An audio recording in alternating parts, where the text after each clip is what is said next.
দর্শক, প্রধান উপদেষ্টা লন্ডন সফরের দ্বিতীয় দিনে আজ ব্যস্ত সময় পার করছেন প্রধান উপদেষ্টা ডক্টর মোহাম্মদ ইউনূস।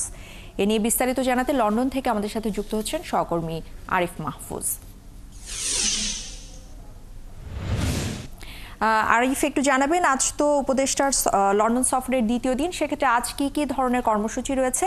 আর আরেকটি বিষয় আপনার কাছে জানতে চাচ্ছিলাম যে এই যে সফর, প্রধান উপদেষ্টার সফরকে ঘিরে স্থানীয় ব্রিটিশ বাংলাদেশিরা তারা কিভাবে এই সফর দেখছেন বা তারা আসলে কি বলছেন? জানেন যে প্রধান উপদেষ্টা ডক্টর মোহাম্মদ ইউনূসের 4 দিনের সফরের আজকে দ্বিতীয় দিন। প্রথম দিন গতকাল 10 জুন অত্যন্ত ব্যস্ত সময় তিনি পার করেছেন। একইভাবে আজ 11 জুন ব্যস্ত সময় তিনি পার করেছেন। সকালে একটি গুরুত্বপূর্ণ বৈঠক অনুষ্ঠিত হয়েছে। যুক্তরাজ্যের নিরাপত্তা উপদেষ্টা জোনাথন পাওয়েলের সাথে তিনি বৈঠক করেছেন এবং সেখানে বৈশ্বিক ভূ রাজনীতি এবং বাংলাদেশের আভ্যন্তরীণ অনেক বিষয় নিয়ে আলোচনা হয়েছে।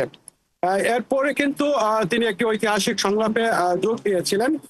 ইনস্টিটিউট অফ ইন্টারন্যাশনাল অ্যাফেয়ার্স চ্যাথহাম হাউসে এটি অনুষ্ঠিত হয়েছিল এবং সেখানে তিনি অনেক প্রশ্নের উত্তর দিয়েছেন। উপস্থিত ছিলেন এখানকার এলিট পার্সন যারা আছেন, ব্যবসায়িক, রাজনীতির একাংশের মানুষ ছিলেন এবং বিনিয়োগকারী ছিলেন, ডাক্তার, ইঞ্জিনিয়ার ছিলেন, সাংবাদিক সমাজ ছিলেন।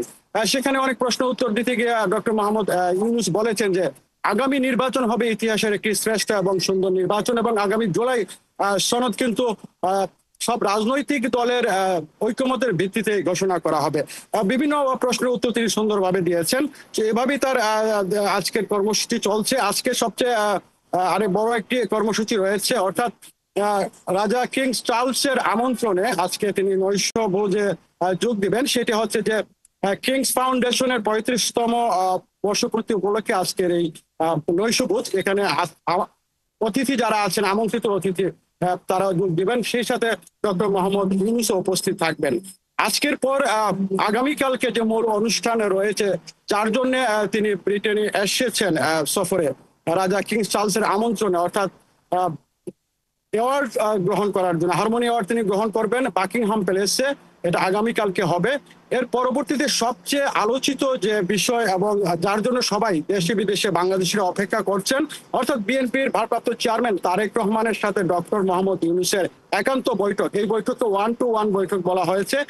সেটি 13 তারিখ শুক্রবার সকাল 9টা থেকে 11টা পর্যন্ত চলবে। এর পাশাপাশি আরেকটি বিষয় জানিয়ে রাখি যে গুরুত্বপূর্ণ একটি বিষয়, অনেক জায়গায় সংবাদ প্রচার হচ্ছে যে ব্রিটিশ প্রধানমন্ত্রী কেয়ার স্টারমারের সাথে দ্বিপক্ষীয় বৈঠক নিয়ে। সেটি আসলে এখনো ফিক্সড হয়নি। আমি একটু আগেই কথা বলছিলাম প্রধান উপদেষ্টার একান্ত প্রেস সচিব শফিকের সাথে। তিনি আমাকে জানিয়েছেন যে তিনি একটি মেসেজ দিয়েছিলেন যে প্রাইম মিনিস্টার স্টারমার কানাডাতে রয়েছেন। আসলে সেটি নয়, তিনি যুক্তরাজ্যে আছেন এবং এটি একটি ভুল বুঝাবুঝি বলে তিনি আখ্যায়িত করেছেন। তবে তিনি জানিয়েছেন চেষ্টা তারা চালিয়ে যাচ্ছেন, কূটনৈতিকভাবে যোগাযোগ চলছে, এরই মধ্যে হয়তোবা হতে পারে এই বৈঠকটি। এর পাশাপাশি বলতে চাই যে ডক্টর মোহাম্মদ ইউনূস এবং তারেক রহমান এই বৈঠক নিয়ে কমিউনিটির মানুষ অত্যন্ত উচ্ছ্বাসিত। তারা প্রত্যাশা করছেন যে এই বৈঠকের ফলে হয়তোবা অন্তর্বর্তীকালীন সরকার এবং বিএনপির মধ্যে নির্বাচন নিয়ে যে একটি গ্যাপ তৈরি হয়েছে সেটি হয়তোবা সমাধান হয়ে যেতে পারে। এবং অনেকেই বলছেন যে তারেক রহমান দাবি করবেন ডিসেম্বরে নির্বাচনের জন্য, সেটি হয়তোবা অন্তর্বর্তী সরকারের প্রধান ডক্টর মোহাম্মদ ইউনূস মেনেও নিতে পারেন। এর মধ্যে হয়তোবা ছোটখাটো কিছু। আরিফ, আপনাকে অসংখ্য ধন্যবাদ।